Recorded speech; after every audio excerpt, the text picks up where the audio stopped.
Shabbat Shalom, and welcome to Ohev Shalom. And I am so glad that both of those greetings have the word Shalom, Salam, from that same root, wholeness, that we collectively should strive to be whole and to make a wholeness and a world of Shalom, of peace. So I'm Rabbi True, this is Cantor Kistner, and we're so glad that you are here with us.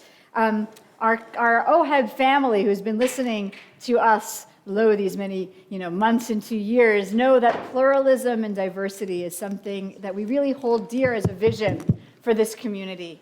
And actually, Rabbi Schlesinger in his Devar Torah this morning at services talked about fractions and how fractions are pieces of a whole, and that because each of us only has a piece of truth, that actually, and now maybe I'm taking your idea a step further, but now it takes all of us, right? That all of us collectively have a piece of truth, and collectively that adds up to a whole.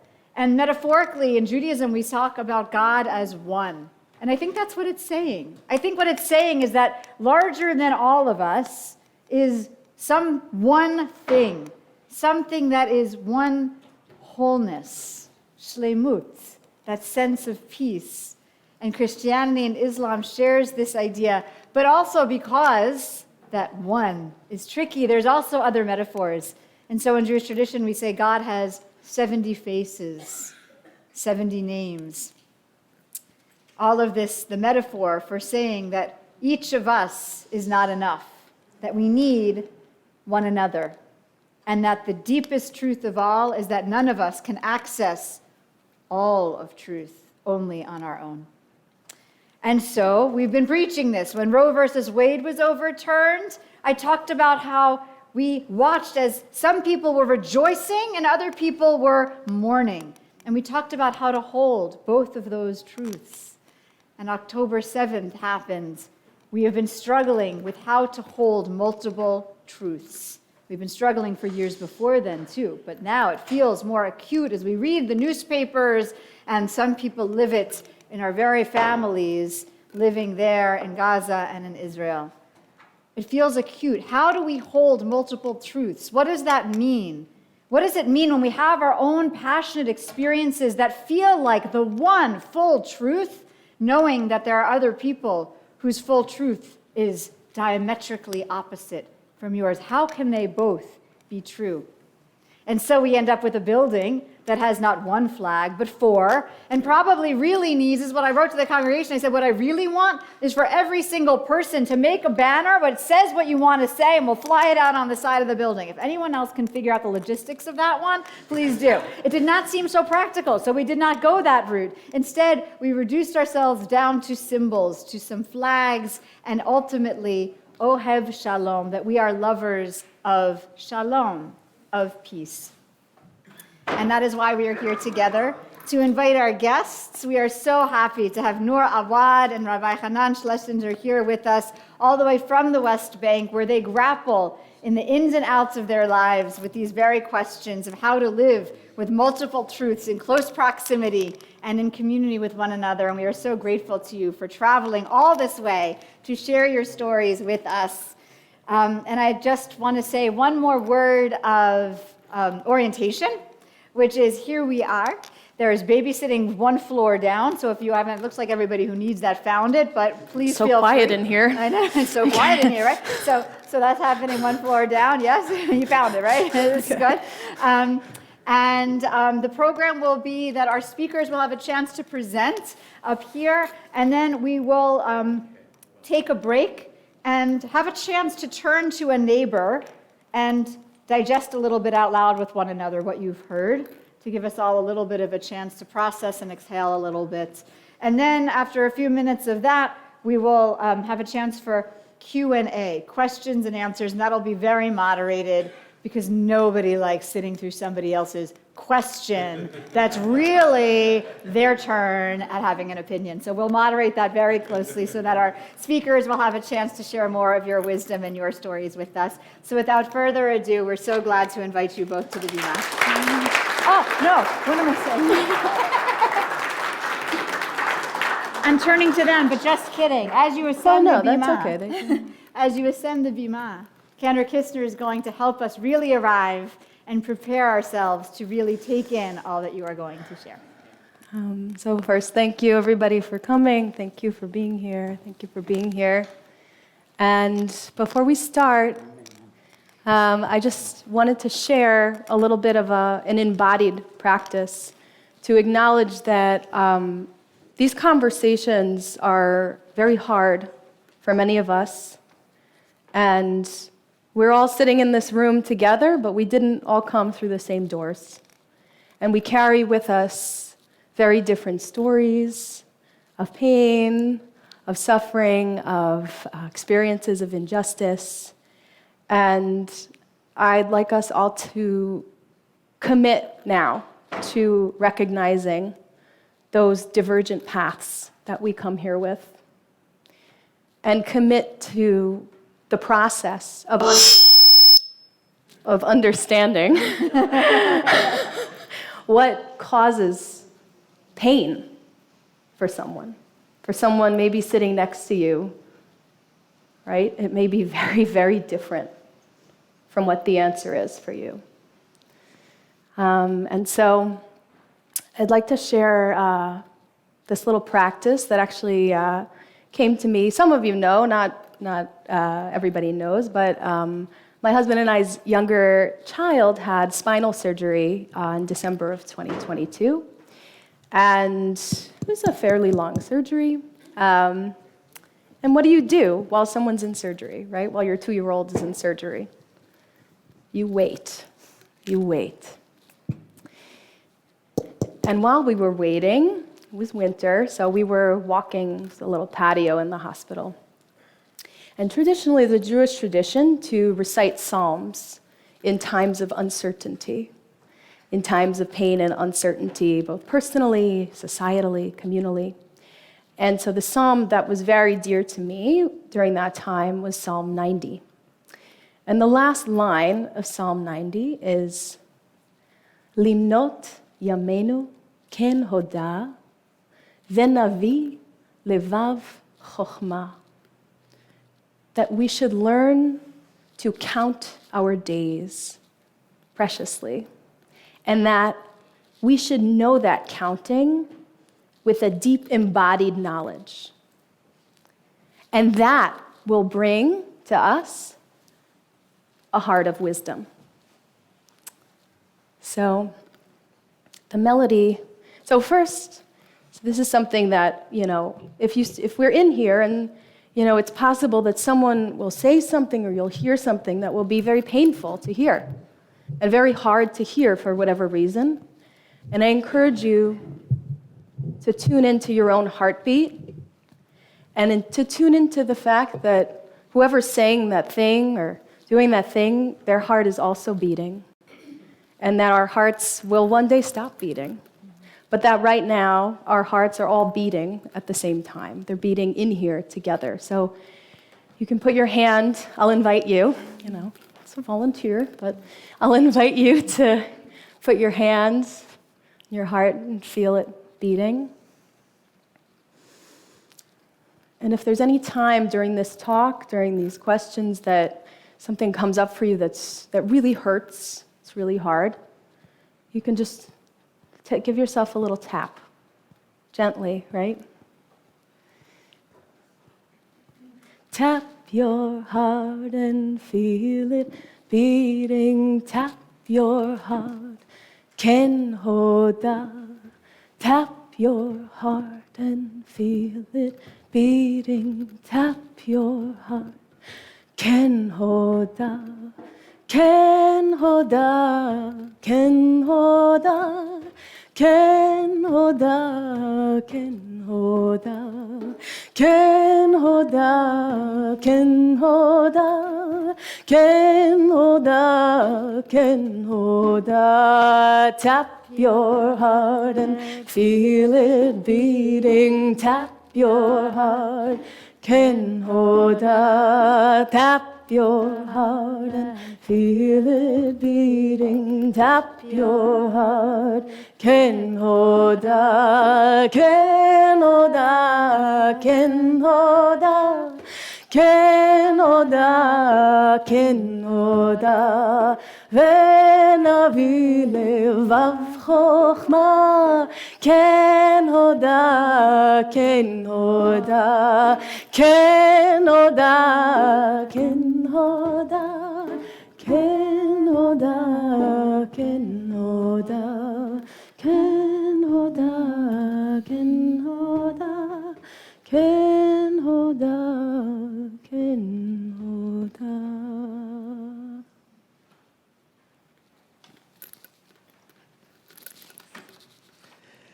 Shabbat Shalom, everyone. A few days ago, we all got on a plane together from Newark. We flew to Ben Gurion Airport in the state of Israel, got off the plane, got on the bus, started driving up towards Jerusalem. At a certain point, we turned right. We didn't go directly to Jerusalem. We passed the checkpoint. We were told by the guide that now we're entering the West Bank, conquered by Israel in the 1967 war. The scenery changes. We see Palestinian villages. We see on one side Jabba, the other side Sarif.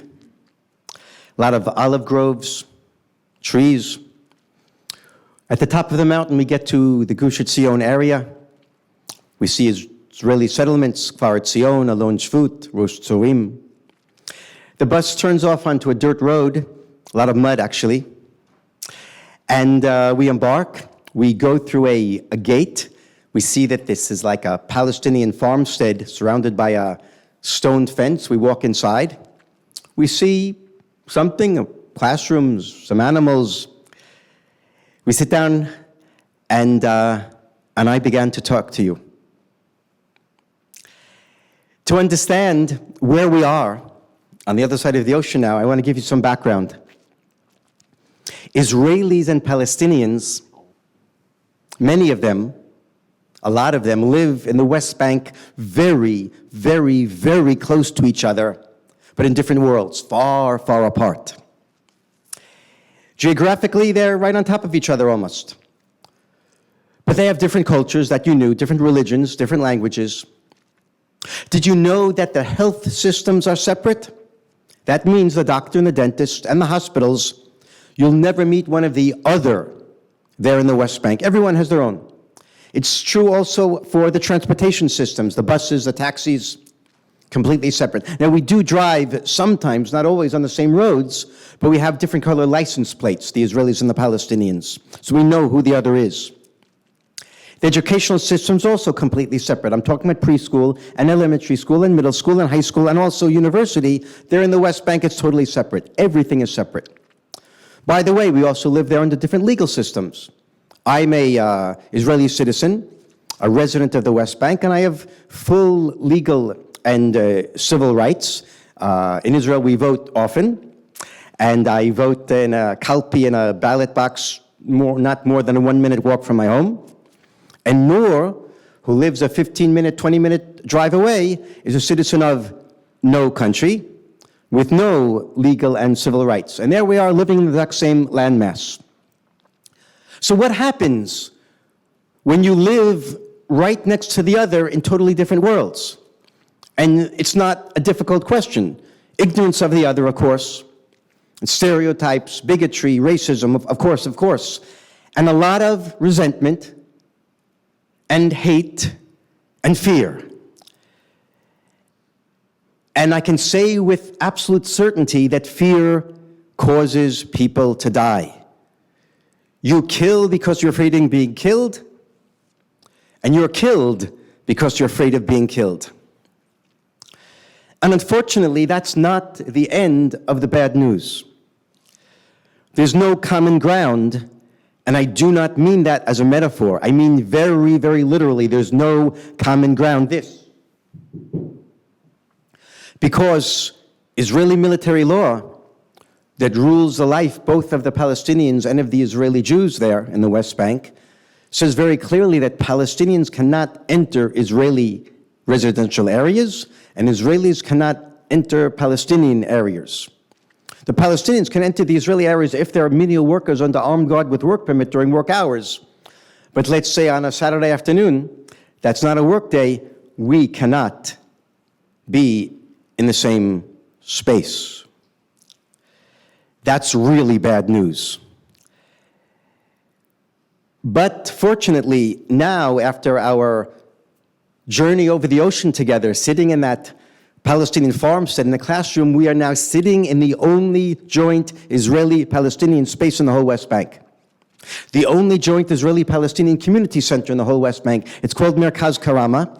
Merkaz is a Hebrew word that means center. Karama is Arabic for dignity. We're now sitting in the dignity center, and there the two sides are and can and do meet each other before the war almost every day in a myriad of activities that you'd expect to find in a community center, like photography workshops and music workshops and some sports activities. We have a group of little kids that sing songs and learn arts and crafts together. We have a group photography for middle school kids. There's the high school youth movement, then the alumni, there's interfaith dialogue groups, 3 different ones of them. A lot of things happening that bring the two sides together. And almost everyone who comes for the first time to the Dignity Center has never, ever, ever really met the other side. You might find there, and I'm really not exaggerating, someone elbowing his friend to board him. Why did you bring me here? Look at them, they're going to kill me. Both sides are sitting perhaps on different sides of the room. They're uncomfortable. We break the ice. Activities begin. It doesn't take that long, 1 session, 2, maximum 3 sessions, to begin to discover that they are not the demons that you thought they are. They're actually human. And that's surprising. It's embarrassing that you're surprised, but you're still surprised. And you begin to see that there's a human being on the other side of the room. But here's the point. Humanization is extremely important, but it's not the most important thing that we do there in the Dignity Center. There's another level of it. And I have to say that there are many organizations that bring together Israelis and Palestinians, not in the West Bank, but in Israel proper, on the basis of their common humanity, of what we have in common. That's really, really important. But for our work in the Dignity Center, it's only the first step. The next step, and the most important step, is to come face to face with the identity, the national, political, religious identity of the other side. And you begin to realize with great pain and confusion that her identity, what she thinks about herself, is not what I think about her, and what she knows about me is not what I know about myself. 2 contradictory narratives, and to come face to face with the fact that there may be some legitimacy in her understanding of herself and even of her understanding of me, that's really, really, really hard.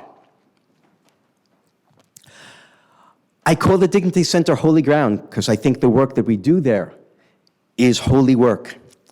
But I also call it a mental health clinic, even though I'm not a trained psychiatrist or psychologist or anything like that.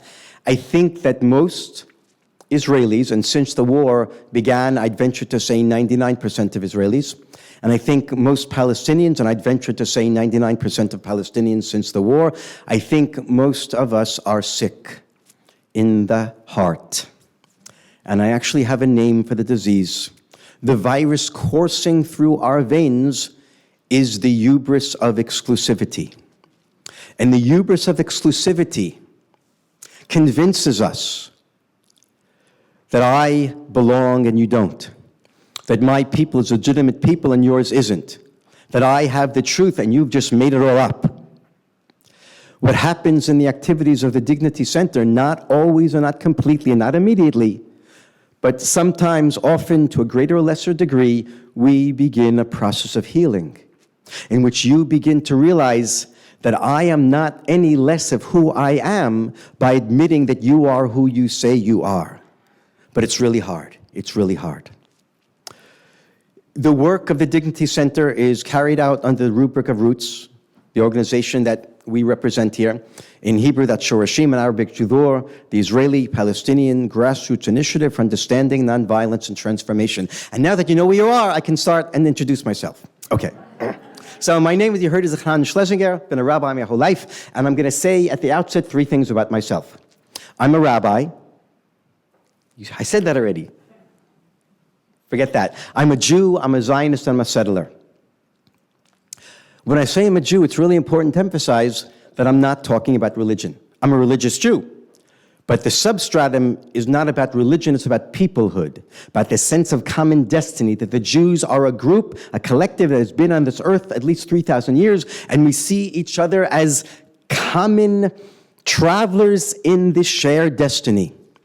And every Jew knows, on some level or another, that the Jewish people began in the land of Israel, and our identities are somehow, in some sense, tied to the land of Israel. The Bible calls it the land of Canaan. Today we call it the land of Israel. And because of the connection between the Jewish people and the Jewish land, I can, from my perspective, move seamlessly from talking about myself as a Jew to talking about myself as a Zionist. Zionism for me is not something else. It's the consummation, the fullness of Jewish identity. You know that Zionism, a political movement, began about 150 years ago, the national liberation movement of the Jewish people, to actualize the dreams of 2 millennia to come home. Because you know, in the year 70 of the Common Era, the Romans destroyed the Second Jewish Commonwealth. Our common people decimated and sent into exile together with the kings and the priests and the judges, and we found ourselves scattered in the Middle East, in Northern Africa, then in Europe, in Australia, recently in America, and during all these 2,000 years, we have a sense that we're not at home, that we're in limbo, we're hoping, we're praying, we're yearning, L'Shana Haba B'Yerushalayim, next year in Jerusalem, 3 times a day, praying to come home. And among the 3 million Jews who were brought home by the Zionist movement, one of them is standing here right now, me. I was born in New York, not in New Jersey, but I was born in New York. And at the age of 18, I got on the plane, picked up my bags, and I made Aliyah, meaning I ascended to land. And it was really a sense of coming home, of closing the circle, of filling the dreams of my great-great-great-great-grandmother and grandfather. I managed to come home in a fashion they could only dream about. After I said I'm a Jew and a Zionist, I said I'm a settler, which means that I'm Israeli, citizen, Jewish, who has moved over the Green Line, the line separating Israel of 1948 to 1967 from the West Bank that was conquered by Jordan in 1948 and occupied by it until 1967. Israel conquered it, captured it in 1967, and many Jews began to move into that area. I'm one of them, so I'm called a settler. And it's clear to me, of course, I'm not hiding it, that I know that there are deep political implications to being a settler. But the point I want to make at this very moment is that I did not move there for political reasons. I moved there for historical reasons. And the historical reasons are the following. The book of Genesis from chapter 12 was written about the West Bank. 80%, 85% of the Jewish Bible is written in about the West Bank. Jewish history is in the West Bank. During the 1,000 years when the Jewish people lived in the land of Israel, we were concentrated mostly in the West Bank. The coastal cities like Tel Aviv and Haifa and Ashdod and Ashkelon, they were the Philistine cities. We never made it that far. Where do we have our archaeology? Where do we have our history? Where's our literature about? It's about the West Bank. So if I've come home after 2,000 years of exile, I want to come home to the cradle of it, where it's all about, where you can scratch the ground with your heel and come up with potsherds from 2,000 years ago, potsherds that speak to me. They say, you're part of us. We're all connected. It's a chain of continuity here. And for the same reason that I live there, I usually don't call it the West Bank, I call it Judea and Samaria. And I know that when I say Judea and Samaria, for many people it sounds like I'm making a political statement. I get that. But I call it Judea and Samaria not for the politics, but rather again for the history. I call it Judea and Samaria because that's what the Jewish people have called it for the past 2,500 years. Judea, where I live, south of Jerusalem, is where the kingdom of Judea was. And north of Jerusalem is the kingdom 2,500 years ago of Samaria, Judea and Samaria. And I want to, in my terminology, maintain and remember and cherish that connection of history, that chain of tradition. For me, that's really, really powerful. And then 10 years ago, I began to learn that in a certain sense, I don't really know what I'm talking about.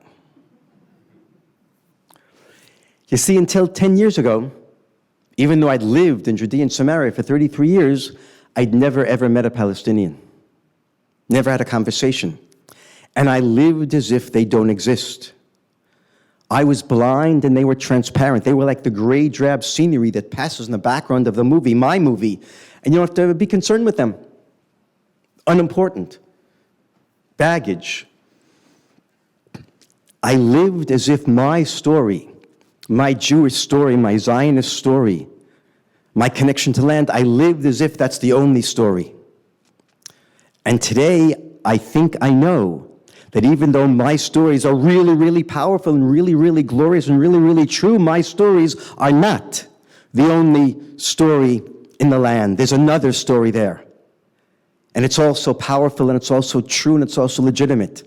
And today I believe that if you live your life as if half of the truth is the whole truth, then you're pretty close to falsehood, and I don't want to be there any longer. So how did this happen to me?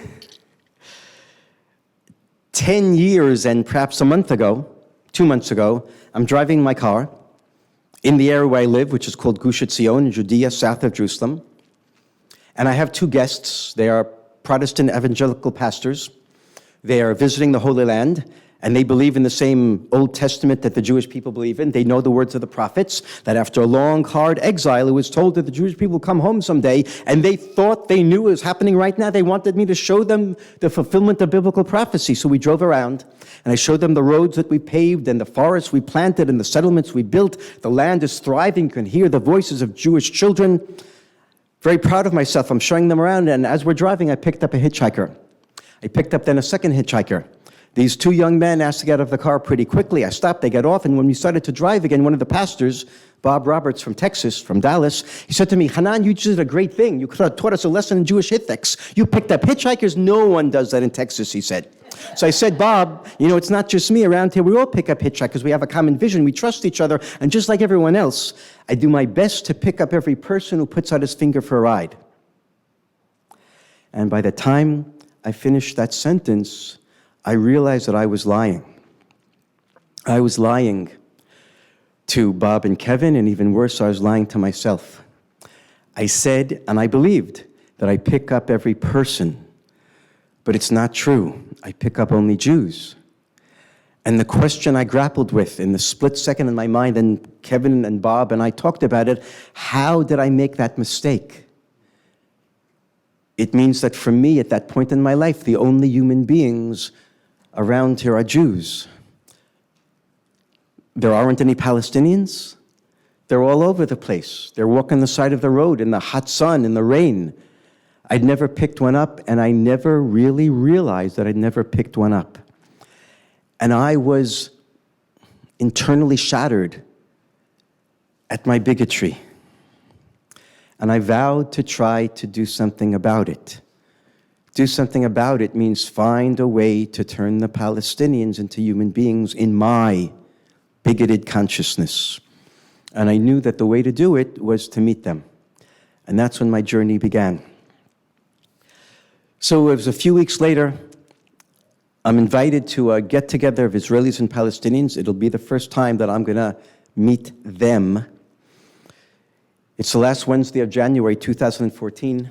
I go to the front door of my house, and I open the door. My wife calls behind me, "Where are you going?" And I told her I'm going to meet Palestinians. That's when all hell broke loose. So she starts to scream, "What do you mean, meet Palestinians? They'll kill you." So I came back in. I approached my wife. I saw the absolute terror in her eyes. She begged me not to go. But I knew that I had to do this. I had a really deep calling. And I walked out the front door, closed the door behind me, and I remember saying to myself, perhaps she's right, perhaps they will kill me. And I'm almost shaking, my heart is pounding. I didn't take the car. I had a little map in my hand. It was about 23 minutes through the orchards and fields around my home, and I found myself walking in to the Palestinian farmstead that you guys walked into a few days ago after we got off the plane and the bus. In those days, 10 years ago, there was no classroom and no bathrooms, almost nothing there. As I walk in, I saw something I'd never seen before. I saw 15 Israelis, some of them my neighbors, and 15 Palestinians doing the strangest thing. They were talking to each other. Never seen that before. It doesn't happen where we come from. And they're in little groups. There's 2 over here, 3 over here. I saw a Palestinian woman who was standing alone. She's dressed in brown from head to toe. Only her face is visible. She's clearly an observant Muslim. I walked right up to her and I said hello in English. She said hello. We talked a little bit. Then I said to her, "I can't believe that I'm talking to you." And she responded, "I can't believe I'm talking to you because we don't talk to Israeli settlers." I didn't know why she doesn't talk to Israeli settlers. In any case, she kept talking to me. It seemed to be okay. The conversation didn't last a long time because her son walked over. She introduced me. She said his name is Yazin and he's 17 years old. So Yazin and I shook hands, and I see that he's wearing a windbreaker, and on the jacket are 3 words in English: seeds of peace. Seeds of peace. Does anyone know what seeds of peace is? Oh, that's pretty good. That's 10%, I think, even 15%.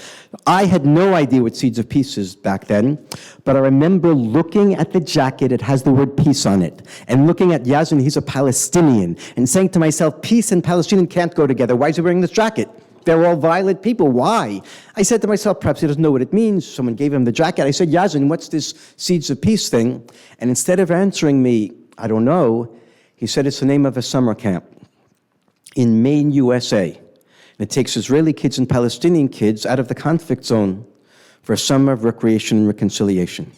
He told me the past summer he spent in the camp, the whole summer. He had a great time there, met Israeli kids, their friends on Facebook, he said. And then he said he was so changed by meeting Israeli kids his age that now he wants to spend some of his life building bridges of peace between our 2 peoples. And I remember looking at Yazin and hearing the words he's saying and not knowing if I can believe what he's saying, because it contradicted everything that I knew to be true. And you might say that Yazin and his mother were the first Palestinians that began the process of unsettling me. So his father walks over. I'm introduced. His name is Jamal Mukbel. We shake hands. Jamal asked me, where are you from? I said, from Alon Shvut, right around here. I said, where are you from, Jamal? He said, Beit Umar. He said those 2 words, Beit Umar, and I had half of a heart attack. Because I know Beit Umar. It's a Palestinian city about a 7-minute drive south from my house. I've driven on that road past Beit Umar hundreds, perhaps thousands of times. I've been stoned, once with my wife and kids in the car. I have a friend who was literally murdered on that road going past Beit Umar, a doctor from hospital, Hadassah Hospital, coming home late at night. So I know these people, they're dangerous. Now it turns out I talked to this woman, I talked to this young man, I'm talking to Jamal. It was challenging. Jamal starts to tell me how he's here meeting Israelis at this get-together. He said, Hanan, you know, there's no Jews in Beit Umar. There's only us Palestinians. But there are the Jewish soldiers who guard the entrance to the city. They prevent us from going in and out. We hate them. And by extension, we hate all Jews. He said, no one in Beit Umar would ever want to meet a Jew over a cup of coffee. But a long time ago, he said, he had this Palestinian friend from Jericho, the city of Jericho, that invited him to a dialogue session between Israelis and Palestinians. And Jamal said, I said to my friend, I'll never, ever come with you. That's only for the weak people and the traitors. A good Palestinian doesn't go to meet the enemy. But the friend wouldn't get off his back every month, urging him and cajoling him. So eventually Jamal said, okay, you want me to come? I'll come. They sat in a circle, Israelis and Palestinians in Jericho. Jamal said, I sat in the corner. I didn't participate, but I listened to them. And at one point, Jamal said, one of the Israeli men got up out of his chair, stood up and looked at me. I was really uptight. Why is he looking at me? He started to walk towards me. I was really afraid what he was going to do to me. He came right up to me and he forced me to shake his hand. Then he asked me questions. I had to answer them. We had a very, very unpleasant conversation. And when the guy finally walked away, Jamal said, I wiped the sweat off my brow and I ran to the bathroom to wash the filth off my hand from touching a Jew. And I vowed never to come back to this cursed place. He went home, told his wife. She agreed he made a big mistake. What has to happen now is 2 things, she said. Never go back and never tell anyone in Beit Umar that you were there. But this friend of Jamal's had different plans, and he starts trying to convince his wife, Jamal's wife, to go back. Yes, no, I don't know how it happened. The next month, Jamal and his wife found themselves in that same circle in Jericho. And the month after, and the month after, and the month after, and Jamal said, Hanan, where I thought there was only an enemy, I discovered a human being who turned out to be a partner, and that changed me. And I'm looking at Jamal and listening, and I don't know, just like what happened to me with his son, I don't know if I can believe what he's saying. How could it be? Jamal looks so Palestinian, and he's talking about peace and partnership. I'm really, really challenged. Really challenged. He tells me another story. Hanan, you know, there's lots of little kids in Beit Umar. I said, okay. You know, Hanan, those kids, 5 years old, 7 years old, when they see someone who dresses like you, they start to cry. I said, Jamal, why do they start to cry? And he didn't understand why I don't understand. As if it's obvious. You look at Hanan, you start to cry. Then he gets flustered. Hanan, you don't get it? No, I don't get it. It's the kippah you have in your head, and it's the beard and those tzitzit. Because so many people who dress like you, they walk into Beit Umar, he says, with their submachine guns, he does like this, and they kill the kids. So my first reaction inside me, that's anti-Semitic. What a blood libel. This isn't what he's talking about. Why is he saying those things? I have to tell him off. But before I flew into a rage, a light bulb went off my mind, and I said to myself, this is a moment of blessing. For the first time in my life, I'm experiencing how the other experiences me. What I have to do is not tell him off, it's to hold the experience, to absorb it, to process it. So I'm looking at Jamal, I don't know what to say, I'm trying to figure this out. And then I see a vision in my mind's eye of my 2 grown sons with their children and my son-in-law with his children, my grandchildren. They're taking a family outing, they're walking in the fields, and the 3 young Jewish fathers are all carrying their pistols. And I never realized it before, but wow, I said to myself, those guns must be very frightening to little Palestinian kids. So I said, Jamal, what do you want? We carry guns because we're afraid of you. And he said to me, no. What do you mean? You're afraid? No, you're not afraid because we're afraid of you. I cannot describe how undone I was. Really, they're afraid of us? Why are they afraid of us? What's to be afraid of? We don't use those guns. They're just for protection. Later, we sat in a circle, the 15 and 15, and Ali Abu Awad, who is the owner of the land we were convening on and the Palestinian convener of that get-together, Ali gets up to talk. And he speaks in perfect Hebrew that it turns out he learned for many years in Israeli jail. And Ali says, my name is Ali Abu Awad. I'm from a proud Palestinian family. For generations we lived in Kubeba, he said. And I said to myself, what's Kubeba? He said, in 1948, during the war, we were forced out, and later the Israelis turned Kubeba into Lachish. I know where Lachish is. It's half hour from my house on the way to Ashkelon and Ashdod. And he said, we came here to the West Bank. We've lived in Beit Umar since then. 1967, the Jews came again, and since then we're living on the rigors, he said, and the suffering and the injustice of the Israeli occupation. And Ali's next sentence I did not hear. Israeli occupation, he said? That means my occupation? What's he talking about? Where's this occupation thing? I'd never met in my life someone who used those 2 words in my presence. I didn't know what he's talking about. Now, it's true, I had heard on the radio thousands of times and read in the New York Times that always condemning the Israeli occupation, the European Union, the United Nations, but I didn't ever stop to think where this thing could be. Because when I drive on the roads of Samaria, when I walk in the fields of Judea, I don't see occupation. I see return of the Jewish people to our ancient homeland after 2,000 years of exile. What could be more righteous than that? And suddenly Ali Abu Awad is talking about the injustice of the occupation, of living with all these restrictions, with no human rights. And he said that finally the Palestinians rose up against it in the first Intifada, the first Palestinian uprising. And his mother, he said, was a leader. She was organizing strikes and giving out leaflets to the Israeli soldiers. He said, came into the house in the middle of the night and beat her up. And again and again and again. Then she was taken to jail for 4 years, he said. 6 years. And then Ali said he grew up and he started throwing rocks at Israeli tanks. He was sentenced to 10 years in Israeli jail. I want to get up and say, Ali, you're a liar. What do you mean? We don't beat people up. There's a system of law. You're just making it all up.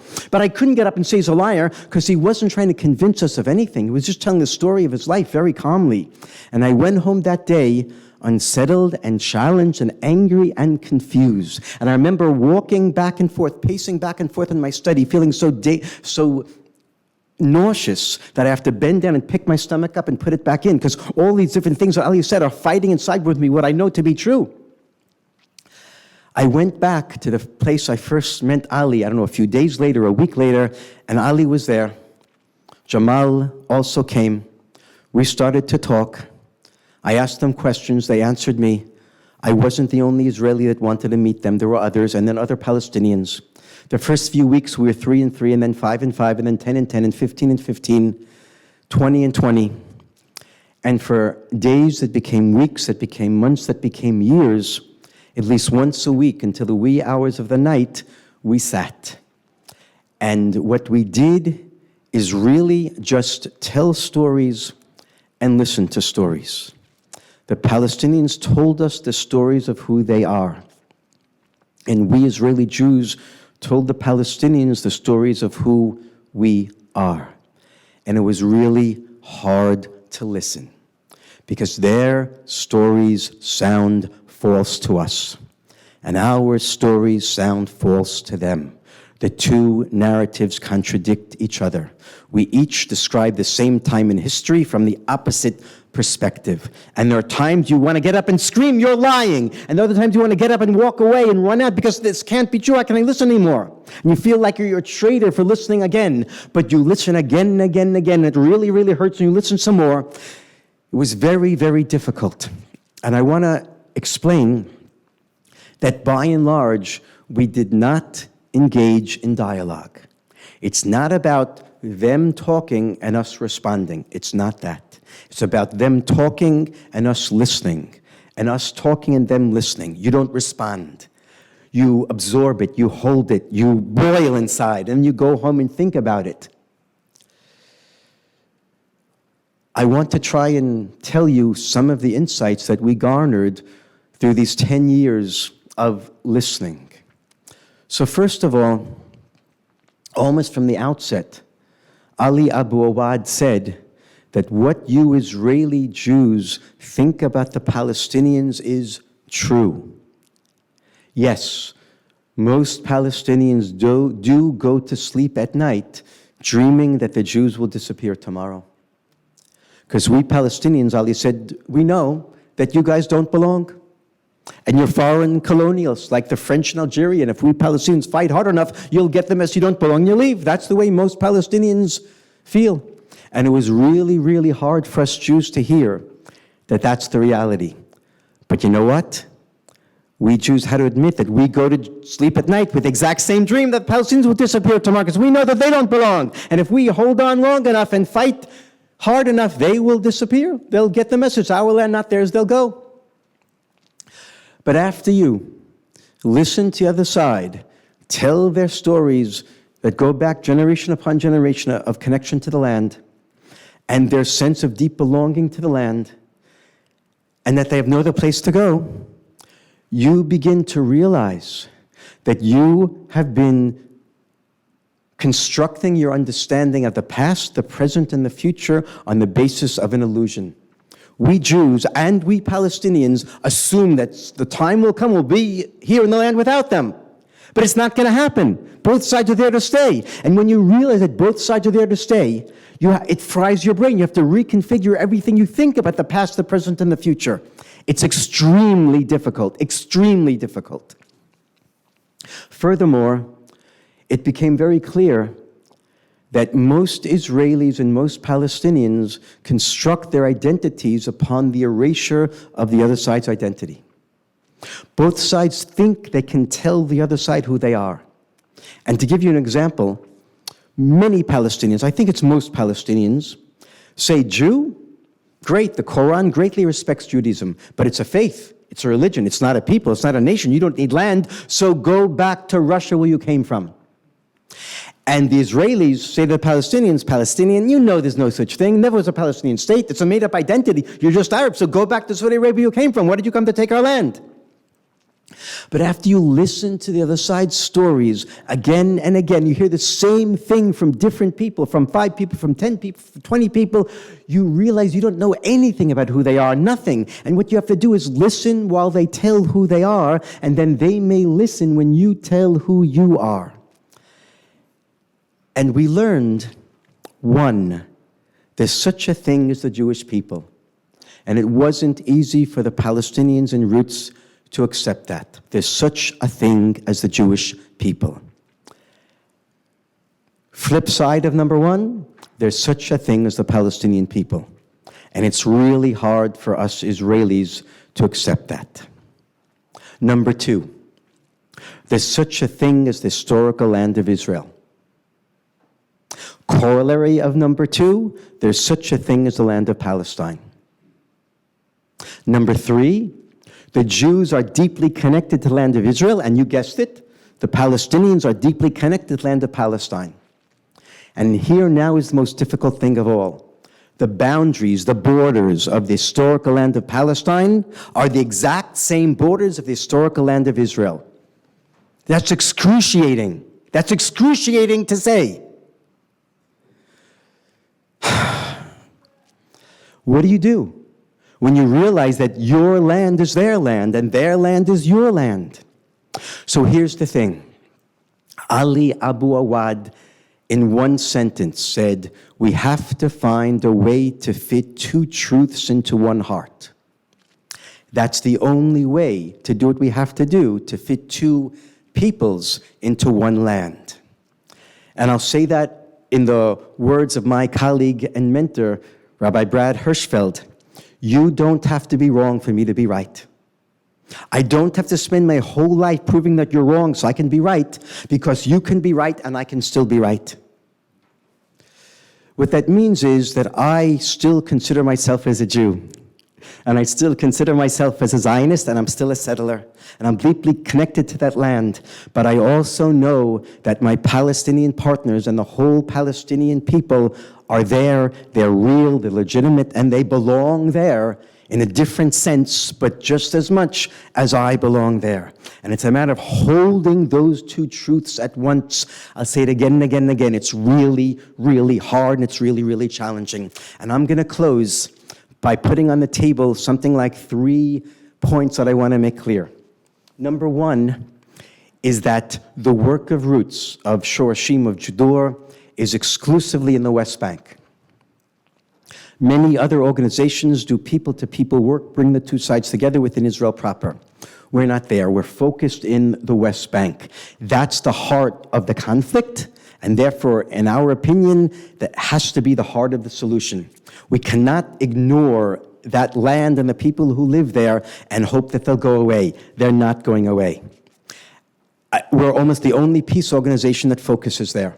It's the hardest nut to crack. We have our center in Gush Etzion, where we're all sitting right now, the Dignity Center. We have another local association of Israelis and Palestinians in the north, in Samaria, between Ramallah and Shechem. And we have another center in the Jordan Valley, and lots of individual activists, Israeli and Palestinian, scattered throughout the Judean desert and the southern Hebron Hills. That's where we do the work. Number two, religion.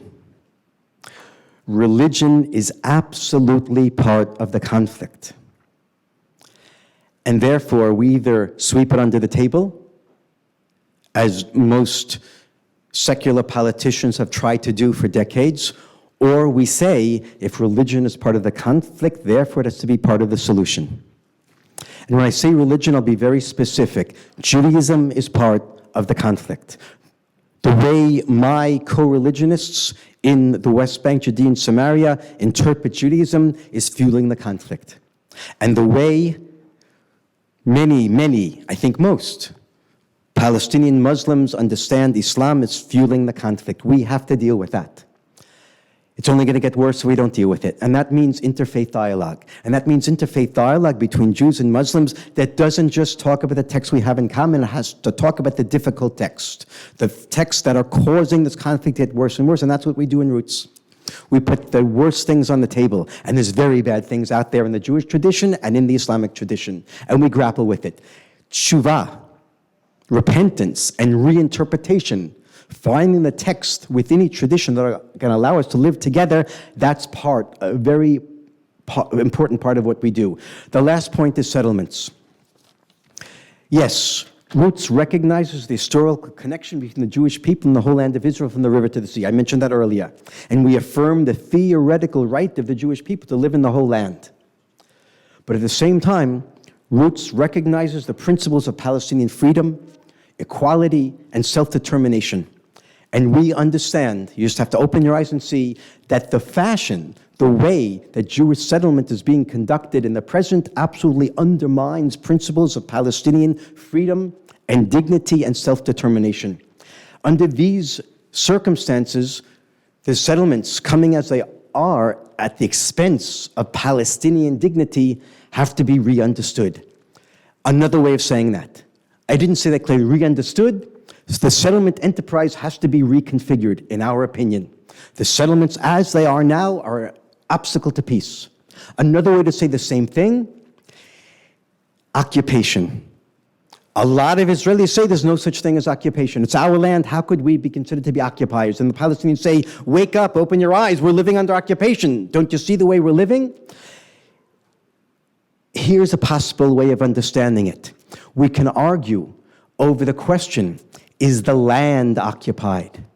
But there's no question that the people are occupied.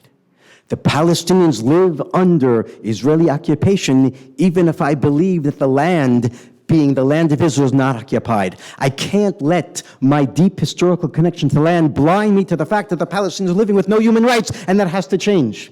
And the work we're doing in Roots is preparing the groundwork for that change. To be more clear about it, the people-to-people grassroots work of Roots, in our opinion, is preparing the human hearts for a future peace settlement of equality, of sovereignty, of dignity, freedom, and security for both sides in that little sliver of land that we both call home.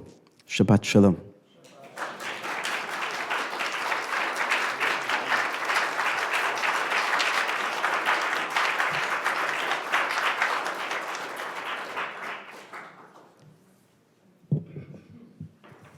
Shabbat Shalom.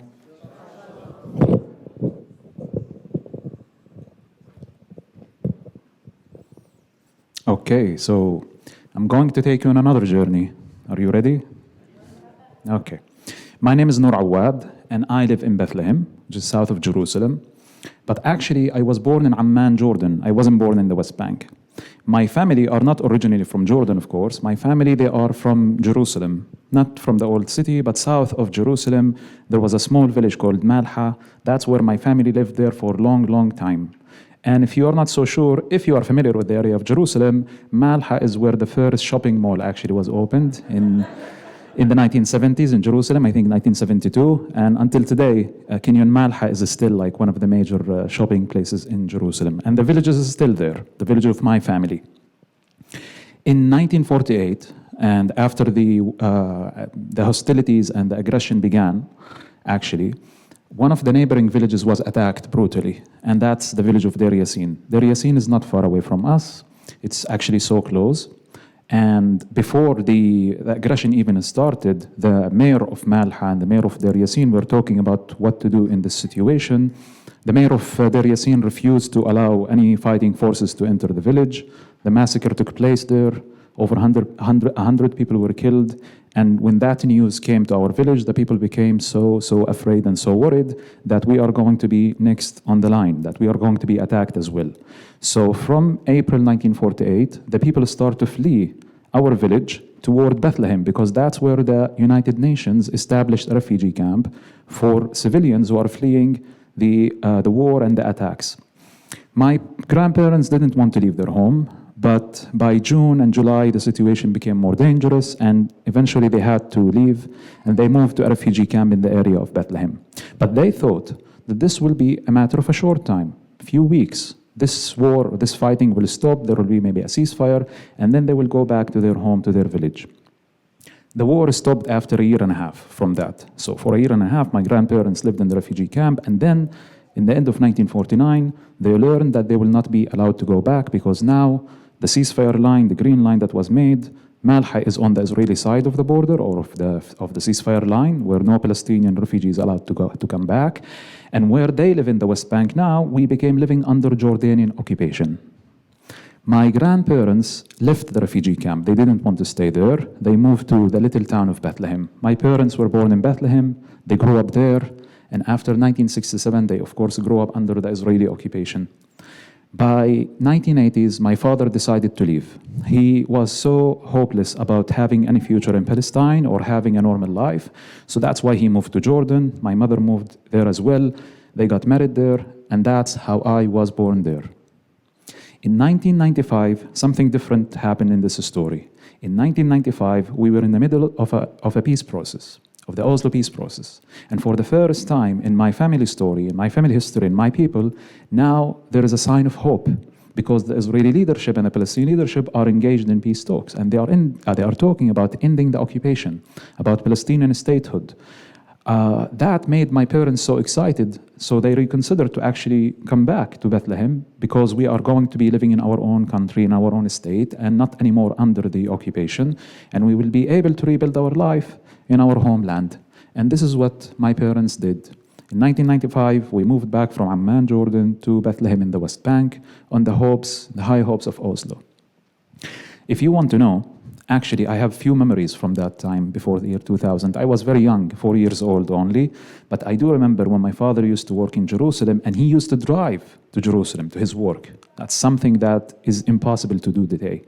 I remember actually when we used to go together, and he would take me every Friday with my younger brother to go to pray in Al-Aqsa Mosque on the Temple Mount in Jerusalem, or when we as a family go to the beach, we go to Jaffa or up north sometimes to Akka. So it felt like it was a normal life. There was no problem. But I will tell you, I was too young to understand the complexity of the situation and what's happening around me. But growing up, almost around the year 2000, actually in the year 2000, the peace process, the diplomatic process failed, and it failed miserably. And I'm not going to talk about who was actually to blame for the failure of it, but it failed, and it left us with a more complicated situation on the ground. Because now we have the West Bank divided into Area B and C and A, and we still have the Israeli army there, and we still have the occupation. And that failure of the Oslo peace process caused the second intifada, started the second Palestinian uprising against the occupation. Now, the next few years in my life actually will become a very violent chapter, one of the very violent chapters of the Israeli-Palestinian conflict. The intifada began, and very quickly, where I live in Bethlehem, the city was besieged. There was attacks, there was assassination, the Israeli army would come. At some point, even like an F-16, actually, we bombed Bethlehem and Israeli tanks moved in. The bomb suiciding attacks were being sent from the West Bank to Israeli cities. That's the time when my father was actually in Jerusalem. Buses were blowing up, and all of a sudden, at the age of 15 years old, I realized, I understood that I'm living in the middle of a war zone. I was thinking about it. I was thinking about everything happening around me and asking myself questions. And to be honest with you, I felt so unlucky. I felt so unlucky because I have to live under these circumstances in this situation. Because of who I am, being a Palestinian, and that my parents brought me back to Palestine, I have to live in this situation. That's how I felt. And I started to think, what should I do about it? What should I do about all of this and about myself, about my life? And the first idea that I got to in my mind was, there is nothing you can do about this. It's way bigger than you.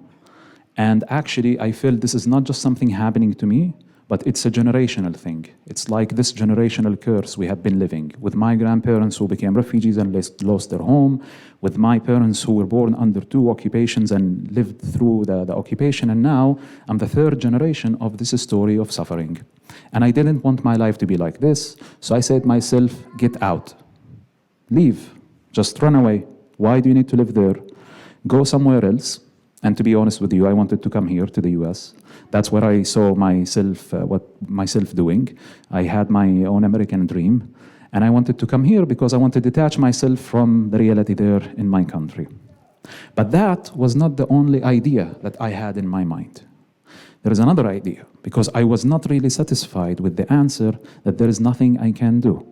And I started to tell myself, if every person like me in my society thinks that there is nothing we can do and we just have to run away, then who's going to stay there to do anything to make sure that the future is going to be better for the generations and for the people who are living there? And I start to ask myself, what can I do about this situation? Now, if you are a Palestinian, growing up in the West Bank during the years that I grew up, we don't feel that we are living a conflict with another nation, by the way. If I say the word conflict to my friends, my colleagues, it doesn't really resonate with them. They will not be so sure what I'm talking about. Because our sense is that we are living under the occupation, and that's our reality, and we are living under their control and their aggression against us. And so what we need to do is to fight this aggression. As a nation, we have to fight their occupation. We have to fight it on the ground. We have to fight it in the United Nations. We have to fight it everywhere until this occupation ends, so my people can live in freedom and dignity. I'm not saying that the whole conflict is just centered around the occupation, and the conflict started because of the occupation in 1967. Of course, it started before than that. I mentioned my grandparents' story. It's before even 1948. But the experience of a third generation like me is not a conflict. It's an experience of being a victim. It's a victimhood experience. So here I start to think, what can I do about it? See, in my reality, around me, most people are actually day-to-day are not doing anything. They're just trying to live their life. They accept, they try to move on. But there is few people who actually refuse that, and they think that there is nothing we can do, so they resort to violence. Freedom fighting, we call it, resistance against the occupation. In other words, terrorism, if you may. So I should become a freedom fighter for the freedom of my people. And when I say freedom fighter, I mean with violence. I should go out there and do something about it. I don't know how, what to do, but maybe if I join one group or do something, I might get myself killed. But at some point, I was able to say to myself, I'm willing to pay that price for the freedom of my people, for the freedom and dignity of my people. So that's the reality that I live, that's my background, that's how I was thinking until the age of 15 and 16 and even after. In 2014, I actually decided to become a tour guide. And I took a course in Bethlehem. And in Bethlehem, if you know, there is a lot of internationals, tourists, mainly Christian pilgrims who come to the city. They come to visit the church in my city. And because of that, I have the chance to meet with internationals. So many times, they heard about the Israeli side of the story. They didn't hear the Palestinian side. And they asked me, and I talked to them about it. And I decided at some point to take this as my profession because I saw it also as a way of resistance, which means that if I meet with those internationals, and if I talk about the present, what's happening in Palestine, about the situation, and they became aware about it, that's a form of resistance against the occupation. It's not just a job that I am doing for living. And after 2 years, in 2016, I was once asked to guide a group of American students. Now, the group came from here, from the US, and they were studying political science. And they are on this program that focuses on the Middle East, on the Israeli-Palestinian conflict. They come to the West Bank and they come to Israel proper. They spend 2 weeks there. And their program was actually designed that on their first week, they mostly go and listen to the Israeli side. And on the second week, they come to the West Bank and listen to the Palestinian side. And they tour. They go for sightseeing, but also they meet with people. They meet sometimes with politicians. They go to the Knesset. They go to Ramallah. They go to the Palestinian government headquarters. They hear from this, from that. And I was just another guide, because they have several guides for this group. I was another guide to take them for 1 day. And I was asked to take them to the city of Hebron, which is south from where I live. I took the group, and we started our tour in the morning from Bethlehem. We drove south toward Hebron, and after we left Area A, which is the city of Bethlehem, now we are driving in Area C, and you start to see the settlements around, and you start to see the Israeli soldiers and the checkpoints, and I talk about that. I talk about the new facts on the ground, two-state solution, what's happening with that, how the occupation function on daily basis. We reach to Hebron, and there they hear from me about the situation in the old city of Hebron. And actually, we were hosted by a Palestinian family, a local family, for lunch, and they talked about their life experience, about the soldiers coming at night and searching their house all the time and making troubles, and also the settlers' attacks. And by the end of that tour, by the end of the day almost, you can say that now the group understand a little bit better what does it mean to live as a Palestinian under occupation. They hear the experiences, the stories from me, from the family that lives there. But before we leave Hebron, and in that day, we still have one more meeting there. And that meeting was with an Israeli settler. An Israeli settler who lives in Hebron, who's supposed to talk to my group. That was actually very rare. I've never done that before. I was asked to do it by the organization that brought the group. And for logistical reasons, they are already there in Hebron, and they are hearing from different voices, as I said. They hear from different perspectives. And one of them, they wanted to hear a settler. I didn't say no. I didn't refuse that. I felt like if this is what the group wants, okay, let's do it. But then how we will do it? Because the Israeli settler, he is actually inside the settlement, and I will not be allowed to go inside. So what to do? I got his phone number. We talked over the phone. I agreed with him that maybe we should I will come to the gate of the settlement, the settlement, and then I will hand over the group, and I will wait outside, and then after an hour and a half, the group comes back, and that's what we will do it. But he suggested that actually I should join. I should join his presentation, his talk, and therefore we start to look for a place where we can all be sitting together, which means me, the Israeli speaker, and the group. There is no such place in Hebron. Eventually, he suggested that we actually go to the tomb of the patriarchs, to the Ibrahimi Mosque. Do you know that place? Okay. So I told him, okay, we will go there, but where? And he said, we will sit on the Jewish entrance, on the Jewish side, because the place is under Israeli army control, and it's divided to a Muslim section and a Jewish section. And in the Muslim section, as a Palestinian, I can go. On the Jewish section, I can't. I'm not allowed. There is a checkpoint. So he said, don't worry, I'll walk in front of you. We had like a big group. There was like 40 people in the group. He said, like, you walk in the middle, and the soldiers will not see you. And that's what we did, and it worked. That was my first time and the only time on the Jewish side of the tomb of the patriarchs. We sat there, and then he actually began to talk to us. And he began and did very much like what me and Rabbi Hanan are doing by telling his personal story. He said that he was born here in the US. I will not be mentioning his name, but he said he was born here in the US. He grew up here as an American Jewish citizen. And according to him, he said that actually his life was perfect here. He didn't suffer from anything. Even he said he wasn't annoyed by anything. He didn't suffer from anti-Semitism. He had a very good life. But he wanted to give up on this life in the States to move to the land of Israel, because that's how he saw that he's fulfilling his Jewish identity. That was his dream. He wanted to move to the land and live on the land. So I immediately understood, as a Palestinian sitting there, that he's talking about the concept of Zionism, about Jews having to move to the land of Israel and live in the land of Israel. But in my mind, I'm also commenting on what he's saying. He's not living in Tel Aviv. He's not living in the state of Israel. He's moving all the way to the West Bank, and he's living in the heart of Hebron, a Palestinian city, and he's talking about the Jewish return. And then he talked about two things. He based his whole story on those 2 points. The first point, he said, there is no occupation. There is no such thing. There is no occupation, because the Jewish presence in our land cannot be considered illegal in any way. And I was like, what? This was the first time ever in my life I hear a human being denies the occupation. I thought we agree on this one. Because to me, it wasn't a matter of a personal opinion. It was like a legal fact and a political fact that, as Rabbi Hanan mentioned, of course, we live under Israeli military control at the end of the day. Yes, we have the Palestinian Authority, but it's not an independent state, and Israel is still controlling the borders and the airspace and everything, and we live under your occupation. And even if I want to become an Israeli citizen, let's say I don't care about like being a Palestinian, I live under Israel control today, I'm willing to become an Israeli citizen.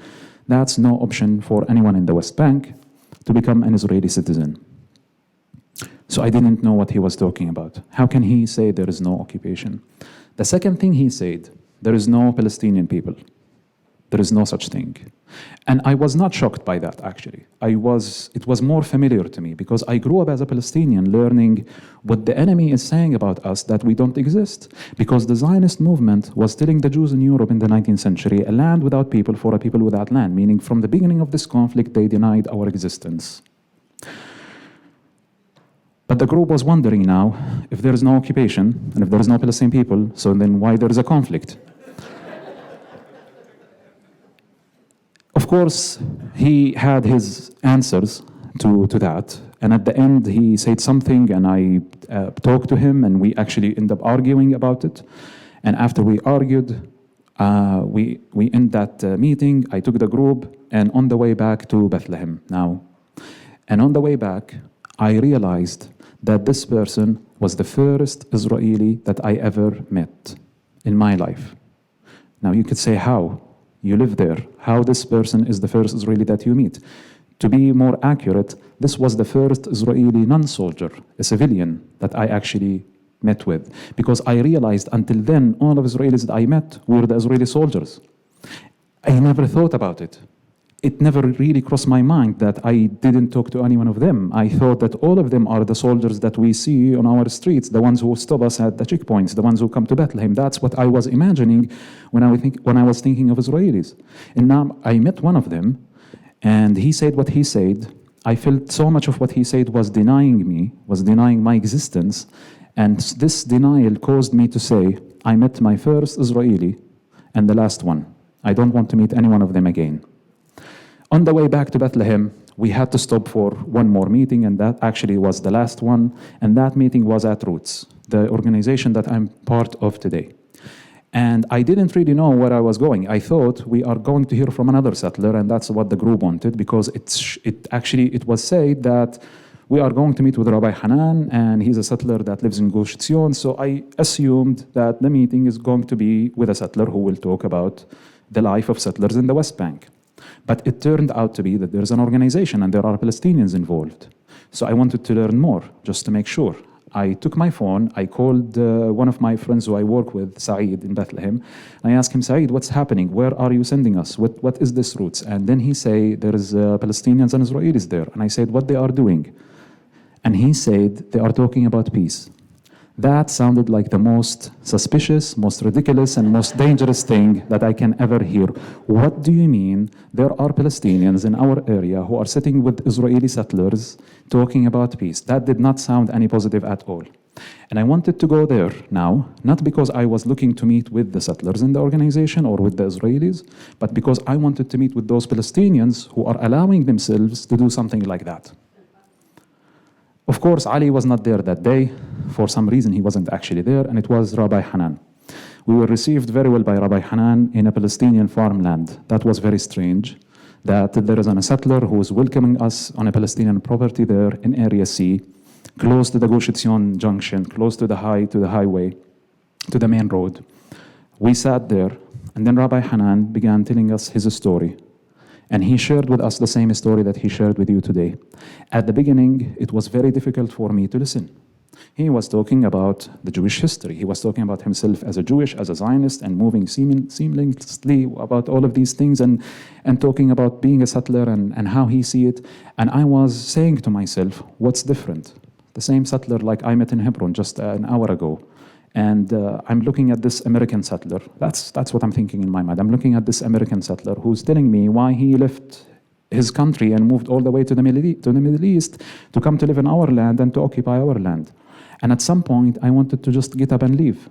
Just had enough. Like, I want to take a break from listening to all of this, because I was saying to myself that this person will not talk about anything about the reality. He will not mention the occupation. He will not mention the Nakba of 1948. He will not say anything about it. So I wanted to just get up and leave and go sit somewhere else. But I didn't do that for a number of reasons. One of them, and I think it's the most important one, I was telling myself, maybe he will mention something. Maybe he will say something. I don't know. Just stay. And I stayed. And then Rabbi Hanan, you can say, challenged me. He surprised me, and the group as well, by starting telling us the stories that he realized that there is another people living here. And there is another story on the land. There is another history. There is another nation, and we have a name, and we live under certain circumstances. And he began describing the occupation from his point of view and what's happening, and his stories meeting with Ali and Jamal and his family. By the end of his talk, the group was so confused. On the bus, they asked me, what do you think? What do you think about this man? Was he sincere? What do you think about the stories that he told? And I left Roots that day not really so confused. I left feeling two things when I met with Rabbi Hanan and I listened to him: recognition and empathy. Rabbi Hanan was able to recognize us, to recognize me, to recognize my people, and also to empathize with us. And in a situation like the situation we live, to the level of animosity, ignorance, hatred, and the violence that surround us, it's almost impossible to find someone that recognizes the other side and feel empathy toward them. I went back to Bethlehem after we exchanged phone numbers, and we actually agreed that we should meet again. And Rabbi Hanan basically was the second Israeli that I meet, right? So I was thinking about it, and I was thinking about the things that he said about my side, but also the things that he said about his side. At the end, Rabbi Hanan said some things that made me to rethink how I think about their side, because he sees me, he recognizes me. I couldn't just ignore that, which means I was thinking about the story of his people, of his nation. He was talking about the concept of truth. How can truth be found in several places with different people and different stories? And truth is not on one side. And that's what I felt actually, but I could not express it the way how he expressed it. And if you think that you only have the truth, your story is only the true story, your situation is only the reality and the truth, then you are close to falsehood. In a way, that's what I wanted to say to the first settler that I met with, but I didn't really know how to say it, really. I thought that he's using his story and his connection and his people connection to delegitimize and to deny my connection and my story. So therefore, I reject it all. I say it's all falsehood, it's all wrong.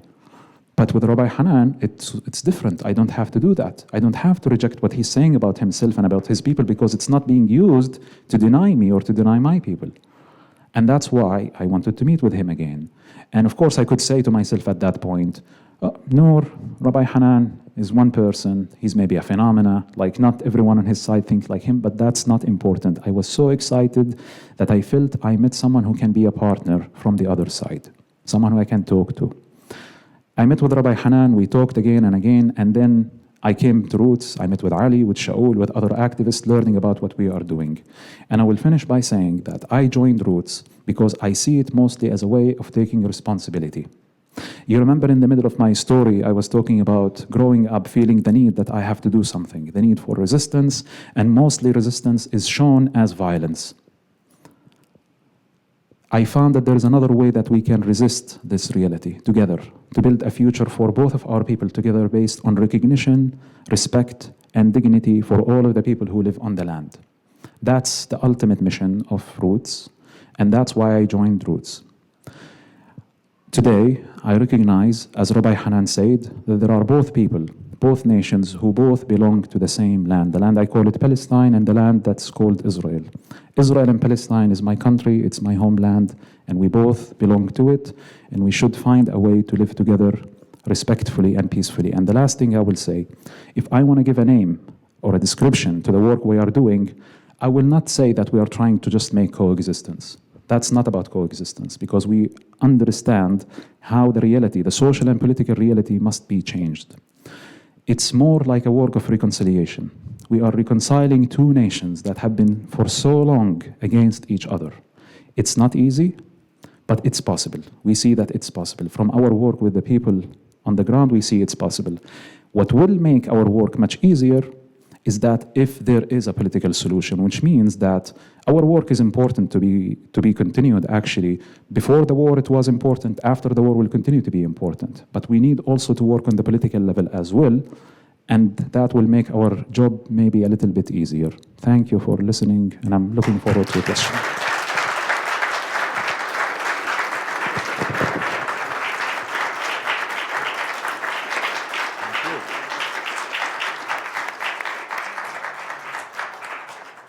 Thank you both. I'm so deeply moved. And knowing how American time schedules work, I think we are going to not do the turn to your neighbor part, because I know people are starting to trickle out, and that's how we operate in this country. It's okay, we have a rhythm, Shabbat notwithstanding. So I would like to open us up. What happened to the other mic? Do you have the other microphone? We're going to use this as our pass the microphone so we can hear one another, and I'd like to open it up for questions to our speakers. And again, a little grammar review. A question ends in a question mark.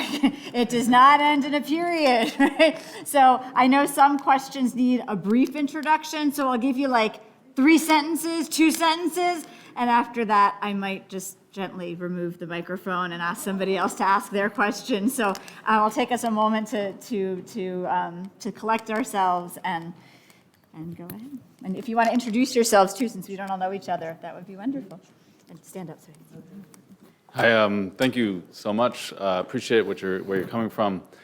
What do you, actually 2 questions. What do you say to people like myself who, essentially you said you're occupying a people, like Israel is occupying a people, who call for an end to the occupation, who call for a ceasefire currently?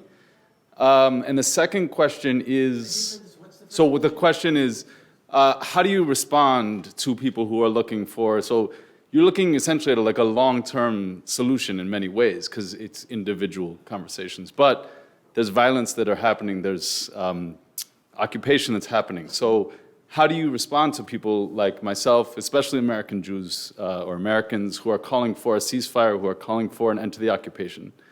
Second thing is more of a possibly theoretical. What do you think would happen if, when you come to a synagogue, if Noor, you spoke first, and then Rabbi Hanan, you spoke second? So.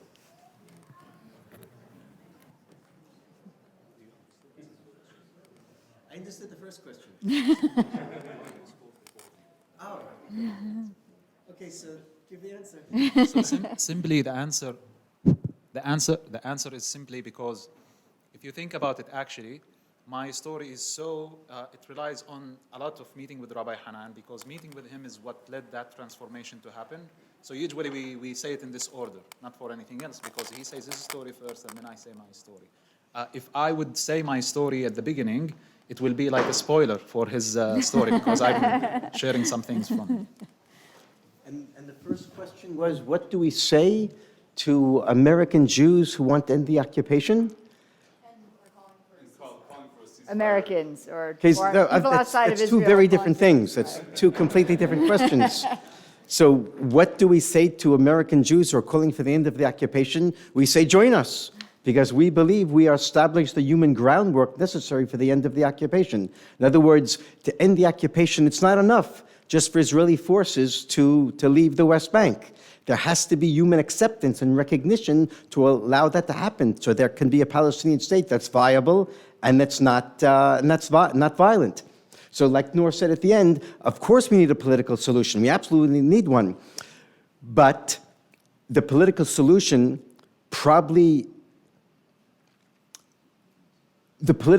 will be greatly helped to come about if there's enough people on the ground that recognize the other side and want that solution.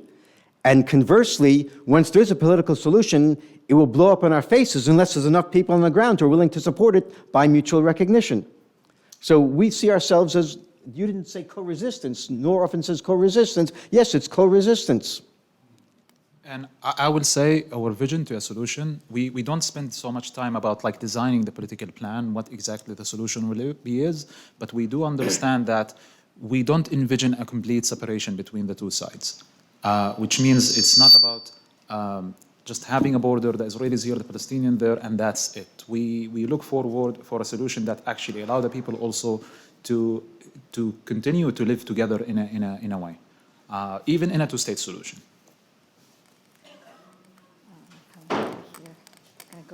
I'll go this way. Oh, sorry, I'm handing you too many things. This one. Hi, thank you. Thank you so much for your talk. Question about two-state solutions. So a question for each of you. So for Noor, I want to ask you. I hear what you're saying about that you're not so much talking about borders, but if there was a two-state solution with borders, do you fully accept the idea of a Jewish state in Palestine, in the land of Israel and Palestine? And do you think most Palestinians also fully accept the idea of a Jewish state? And for you, Rabbi Hanan, if there was some sort of two-state solution coming on, would you accept the idea of many West Bank settlements being given up and maybe some sort of land swaps with Gush Etzion maybe staying, but the other, many having to disband, or what do you see as the, as a two-state solution with regards to West Bank? Thank you. So to answer your question, most Palestinians, of course, do not accept a Jewish state, because when the Palestinian leadership began the Oslo peace process and somehow make a transformation on what is our national ambitions and what is our national vision, was that finally we will accept the state of Israel, the existence of the state of Israel, as the international law code. Like the basis of the Oslo agreement was actually based so much on the international law. Now, why is it problematic for Palestinians to say that we also accept the Jewish state? the PLO, the Palestinian leadership, recognized the State of Israel, and the State of Israel recognized the PLO as a representative of the Palestinian people. Now, for the Palestinians, that was an enough step to recognize that the other side have political rights. The problem is with Palestinians that, first of all, many Palestinians, they don't understand the concept of what Jewish state, or they misunderstand it. Because many Palestinians think when someone says, I want a Jewish state, they think mostly he's talking about the Jewish religion. Again, remember when Rabbi Hanan was describing how he feels about like the Jewish identity and the Jewish people, most Palestinians still don't think, as we said in our stories, there is something like Jewish people, there is Jewish religion. So why they want to have a religious state based on Jewish laws, like maybe on halakha, and then they want us to recognize that. So that's why most Palestinians are having trouble to understand what the meaning of Jewish state. Now, once you even also explain it, that the Jewish state, the way how Palestinians hear it is that this state wants always to be a majority Jewish. Now, in the state of Israel, 20% of Israel are Palestinians, are Israeli Arabs who live in Israel. That make great implications on the people who are living there. So even like the Palestinian leadership, not just the Palestinian people, will have a hard time to accept the Jewish state and what actually it means. Now, I personally, this is my personal opinion, we at Roots learned the importance, why do my Jewish partners want a Jewish state? Because today I do recognize that there is something, that there is a Jewish people, and they have national rights, and they have an ambition to live in a Jewish state. But at the same time, my partners are also living on the Palestinian side of, if we are thinking of the Green Line, right? They are living in the West Bank. So to have a Jewish state and to have the whole land, that's having everything. We are left with nothing as Palestinians. There is a solution to that. We support a movement that calls for a two-state solution, but having a confederation between the two states. And I don't want to take a lot of time to talk about this, but shortly I will tell you, in this movement, it's called the Land for All, or two states on homeland, they say we need two states because the two nations deserve the right of self-determination. There should be a Jewish state, there should be a Palestinian state, but we cannot stop here. We need to have two states that are part of one confederation, similar to the European Union, in where the two states are fully independent, but at the same time they have a integrated economy and open borders and joint security, where the members or the citizens of each state can live wherever they want and wherever they are. Even after October 7th? Even after October 7th, yes. Can live wherever they are without the need to change their citizenship, which means that any Israeli Jewish citizen in the land can vote for an Israeli government that represents him or her, and any Palestinian citizen in the land can vote for a Palestinian national government that represents him and her. Now, I will not go in the details of the map, of the plan, but that's a general vision in how we can secure two things: right of self-determination for both nations, and at the same time, the ability for both nations to live on the entire land. So you basically answered for me, and I'm with him in everything he said. Just to flesh it out, it means that in the two-state solution that he and I are envisioning, the plan of the movement called the Land for All, Israelis can stay in the West Bank, just like Palestinians can stay in the state of Israel. And those Israelis who stay in the West Bank can stay as Israeli citizens, perhaps citizens of Israel and residents of Palestine, or perhaps dual citizenship. The same thing with Palestinians who want to move from West Orange, New Jersey, or from California, want to move back to Palestine. They could move to the West Bank, or they could move to Israel. And even if they move to the state of Israel, they'll be citizens of Palestine. And that is not the answer to, by the way, I just want to say something. What we just said is not the solution to the conflict. That's all. Most of the time, we are not discussing at Roots every day what's the solution and which concession could be made and who move here to move there. We are even working on an earlier stage with the people. Thank you. We'll reach behind for Denise, and then I'll come to your chair. Hi, my name's Denise. Nice to meet you, and thank you so much for sharing your stories.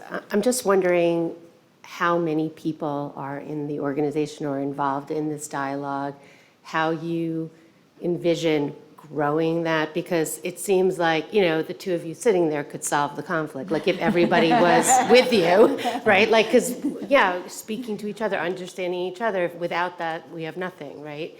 But how do we get more people? And do you feel like after October 7th that you've had more interest, or have people pulled back from it? Okay, I'll say something. So I mentioned that we have our 3 local associations. One is in Gush Etzion, one is in Samaria, one is in the Jordan Valley. In the Gush Etzion Center, that's our hub, there have probably been, over the past 10 years, perhaps 2,500 local Palestinians and the same number of Israelis, perhaps, I don't know, a little bit more, a little bit less. In addition to that, there have been perhaps 20,000, perhaps 30,000 Israelis from around the country who've come to see our work for 3 hours or 4 hours. People who we have pre-military academies, Israeli gap year programs around the world. About 3,000 of those kids come every year to participate in one of our programs. We have schools and universities from around Israel coming to visit us. So it's probably the local people, something around 3,000 each side, and people from around the country, perhaps 30,000 Israelis. Very few Palestinians from around the country have come to the center. And then we have our 2 other local associations that it's just in the hundreds, not more than that. And then, of course, there's the people from around the world. Perhaps over 200,000 people from around the world in the past 10 years have come. You ask, how do we grow it? First of all, to remember that Roots is one of 160 organizations that are doing people-to-people work. Again, 99% are within Israel proper. We're just about the only ones on the side of the west of the Green Line where we are. But all these organizations have to develop a common strategy. The umbrella organization that brings us together is called ALMEP, the Alliance for Middle East Peace. And we do have conferences and we share information. Since October 7th, there are less Israelis who are interested in meeting the other side, and there's less Palestinians who are interested in meeting the other side. And I'll just make it clear that it's not just there's less interest and less psychological ability since October 7th, but it's logistically impossible because the Palestinians are under Israeli military closure for 4 months now. So it's literally close to impossible for them to come to our center, whereas before the war began, we have hundreds of people every week coming. Since the war began, we've had no public activities at the center, and we've had 2 staff meetings that bring the both sides together with great difficulty, and groups around the world. There's usually 4 or 5 every week. We've had, I think, 2 or 3 since the war began.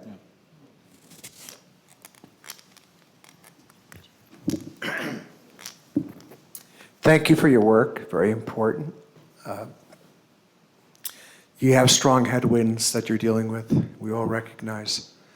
I guess today, when I came, before we came here, I looked at the news of today and I saw that in Nablus, and I believe in Ramallah that they had university elections, students, and Hamas won the local elections. So my question is that, based on the reality, what's going on in West Bank right now, how sustainable is your work, noble as it is, it's very important, it should be scaled. How sustainable is it that even within the West Bank, from the West Bank, the Palestinian Arab perspective, that they even want to listen to you moving forward because of their perception that Hamas did something quite important in terms of their attack on Israel on October 7th? It's a very good question. Thank you for the question. We are still actually figuring it out, I think. In another way, since the 7th of October, the conflict took another level. It's not like it wasn't like it was completely unexpected for us, especially on the Palestinian side. It was, to a certain extent, this kind of explosion that happened was expected by us, the Palestinians. And by the way, the tension that started in the West Bank before the 7th of October was more than in the last 10 years. Until the 7th of October, over 200 Palestinians were killed in the West Bank, and it was the most violent year. That's before the 7th of October. It was the most violent year in the last 10 years, actually, since the end of the Second Intifada. So the tension was building up for the last couple of years, the last few years, actually. We had last January, like one of the most right-wing radical Israeli government, actually, in the history of Israel, and that there's a lot of implications because of that on people in the West Bank. How sustainable it is, what we are doing is connected in a Palestinian national debate about violence and about liberation, national liberation. We, the people of Roots and other activists, we still insist that the violence is not the way forward, even if Hamas thinks and Palestinians who choose the violent resistance that they can do small achievements or big achievements, doesn't matter. We think that the violence is not our way. The moment we chose this way, we choose to refuse the violence, even if the other side is using the violence against us. That's not normalizing it. Now, how sustainable is that? It's very difficult. We are in a very difficult situation. I know there are also many Palestinians who are sick of the violence. The average Palestinian person is not so happy with the violence that happens. It's unfortunately that people see no partner and they see only, they hear, Ben Gvir and Benjamin Netanyahu and Smotrich. And that's all the time what the people are hearing. That's why it's important to bring people to the activities and let them meet people on the other side and know that there are partners also on the other side. It changes a lot when a Palestinian learns that there is an Israeli on the other side who actually sees the injustice and the suffering and support them. It completely changes the person. And people will have to give up on violence in this way. The last thing I will say, in the last 3 months, because we were unable to continue doing the people-to-people activities that we do and the programs, I couldn't just sit at home and watch the news and what's happening. I felt like I have to do something. I joined the Land for All initiative, for example, and they were working so much because their focus is actually on the political level. Unlike us, they are not working with the people every day on the ground. So the Land for All people understood that there is a discussion, especially from a few months ago, about the day after the war in Gaza. But in the discourse, there is no people who are talking about actually, for example, the vision of Land for All, which is like we can talk about, we don't have to stuck just in the old way of thinking of the two-state solution and learn nothing from the last 30 years. There are ideas that can be more practical, actually, and more clever to solve our issues and our conflicts. We don't have to be stuck. So the people in Land for All, we're arranging meetings with Palestinian leadership in Ramallah, for example. And for me, it was a bit exciting because this time it felt much easier before the 7th of October to arrange a meeting with the president office in Ramallah or with any of the ministers was like really very difficult to reach for them. Right now, the Palestinian Authority actually, in my sense, they need us. They need the civil society, and especially the people who work cross borders like us. So we had some actually good meetings with them. We had meetings with diplomats from the EU. Even with Joseph Borrell in Jerusalem, we had actually a meeting. So this is something I'm doing on my own, like personally, because I felt like if we focus right now on thinking forward, not being stuck in the moment, I'm not undermining how difficult the situation it is right now. What's happening in Gaza, what happened on the 7th of October, it's very difficult. But to get stuck in it and to just start to debate and dialogue about it is not going to lead us anywhere. So I'm thinking forward. I know this is a long answer, but we need to combine the work on the ground with the work on politics, and that's how we assure some level of sustainability and we assure that there will be an achievement.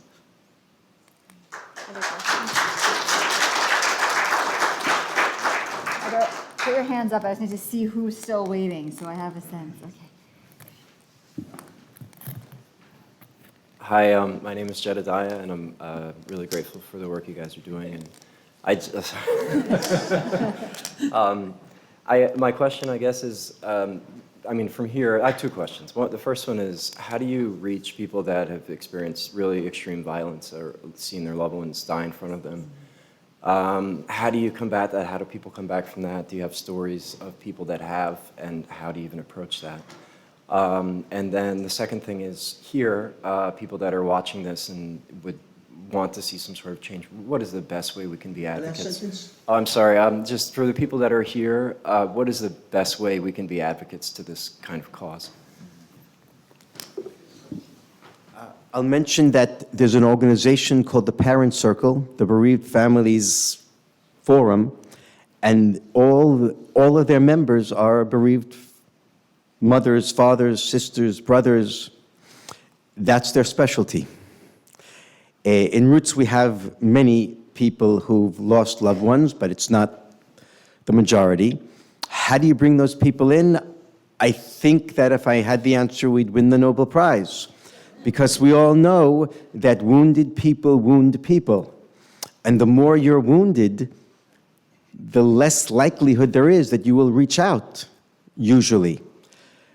That's why recognizing trauma on both sides, whether you've lost a loved one or you just lost 5 neighbors, and everyone has lost 5 neighbors, that's why trauma therapy is so important to the work that we do. Understanding that Israelis and Palestinians, as I mentioned, are sick in the heart, and that we act very often irrationally. We lash out. So other than group collective trauma therapy, which is something we're getting deeply into, I really don't have an answer. But then there was a second part of your question, which I just lost. How to support. Oh, of course, the most important thing. Can I say something before Okay, I want to say something. I don't either think I have the answer to it, but if I understood your question right, I think from the stories that I hear and from the experiences that I have, empathy is very, very crucial and important. When I think of Ali's story, for example, after he was in jail with his mother, and they both really suffered, and they come to the moment in the Second Intifada where Ali's brother was shot by Israeli soldiers. The family was not thinking about peace, was not thinking, all of what they were thinking about national liberation and their role in that national liberation, and mostly violence, until the moment Israeli parents, a group of Israeli parents actually, called Ali's mother, and they asked to come to their home to pay respect for losing her children, for losing one of her children. They came, they sat there, they talked, and they cried. Ali said, and also Khalid, who's today the director of Roots, that's the first time ever in my life I saw a Jewish mother crying like my mother.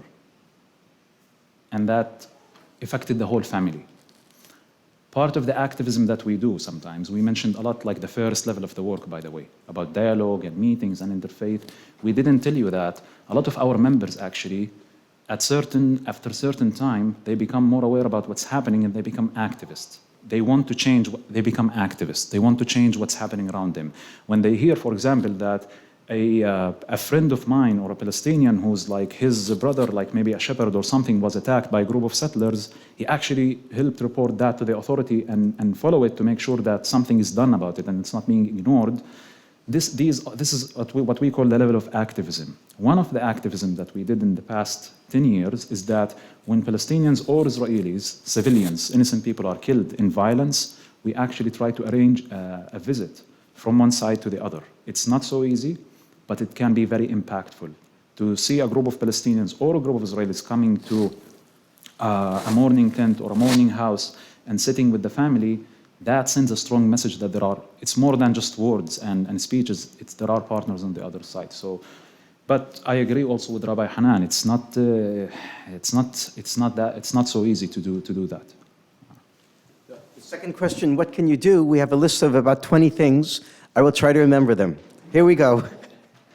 The first thing is that you can read news from the other side.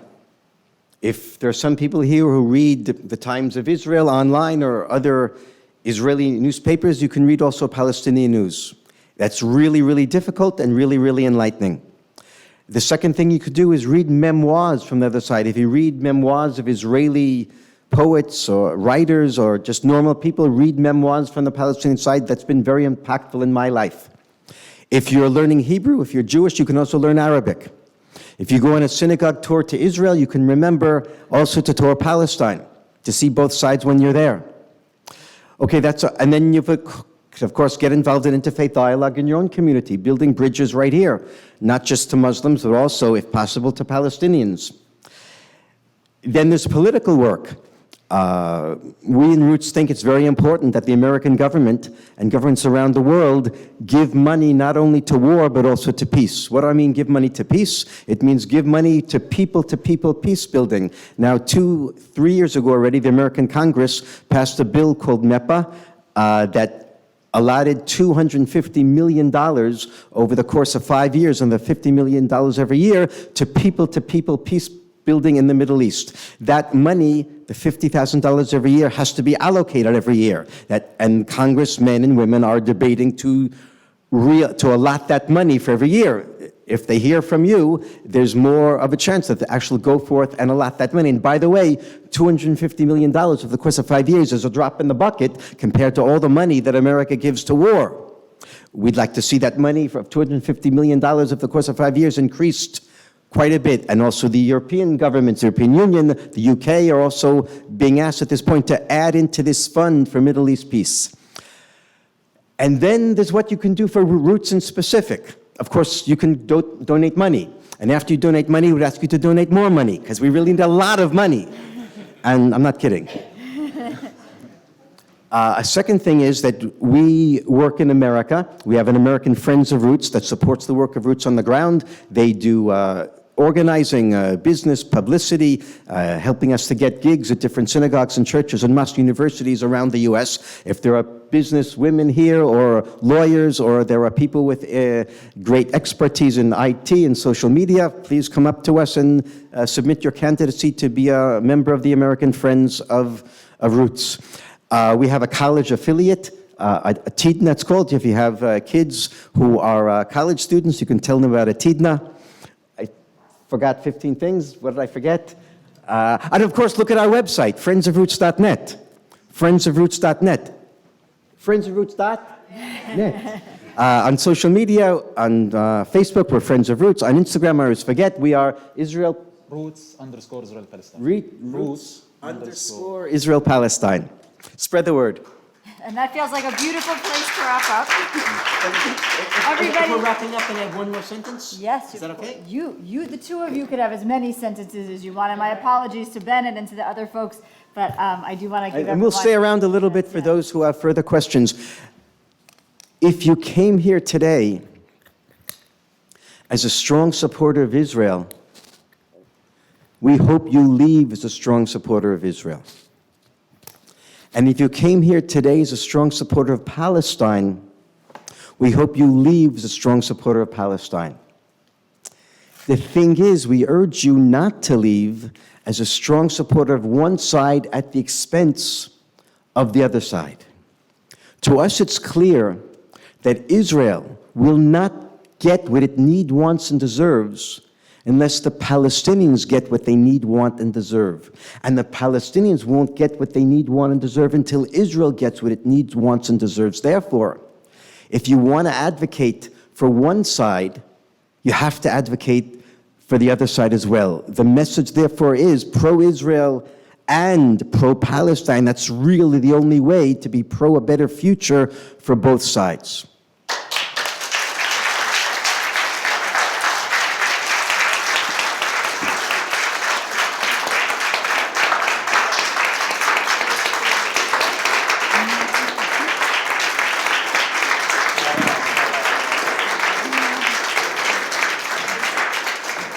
And if you did register, then you will be getting an email following up with your links to your website so everybody can contribute and continue to participate.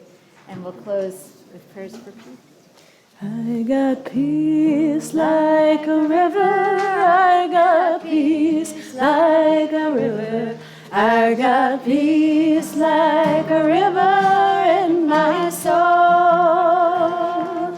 and it flows like a river, yes it flows like a river, yes it flows like a river in my soul.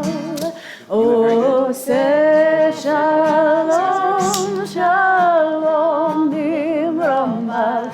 Oh, yeah, say shalom aleinu. Ve'al kol Yisrael, ve'al kol yoshvei tevel,